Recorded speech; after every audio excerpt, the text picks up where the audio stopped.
The increased VAT is causing South Africans to pay more for most of their food items. This is a burden to the working class of South Africa, says one of the biggest trade unions in South Africa, COSATU. We spoke to the General Secretary of COSATU. COSATU is unhappy about the VAT increases. This is going to have a hard effect on poor communities, which will lead to increased prices of goods.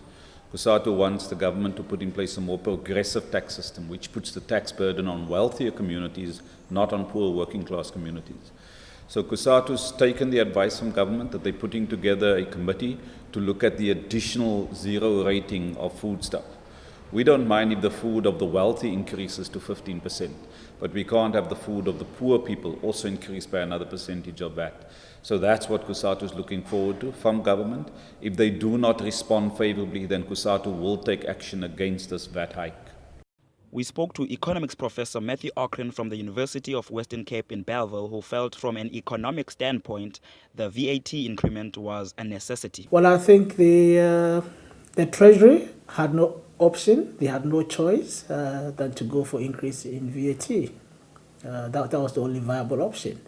And remember that because the economy has not been doing well, the tax take from employers, well, from workers, corporate income tax were taking a hit.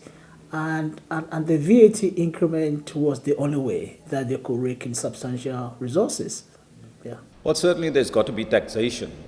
But the question is, who pays the tax? Who funds the bill of government?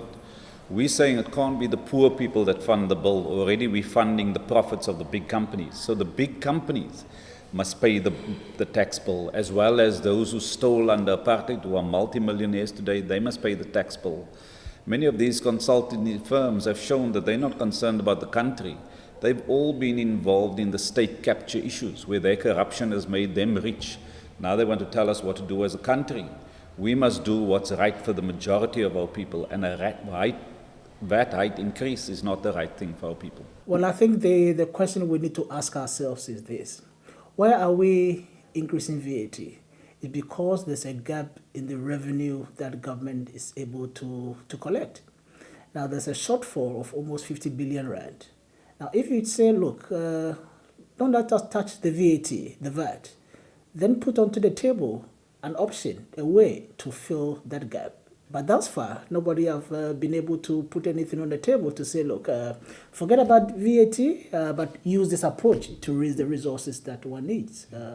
And I think that's a pity, because there's a lot of noise around, but again, no viable solution is being offered. But the government need to make expenses, need to pay social grant, need to pay workers, need to meet its obligations, and they need the money. They can't wait.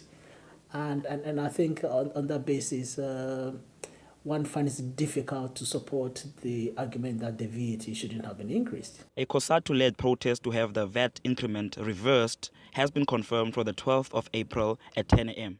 COSATU members will march to the Civic Center or Parliament. Kanya Lumgwana, Our City News.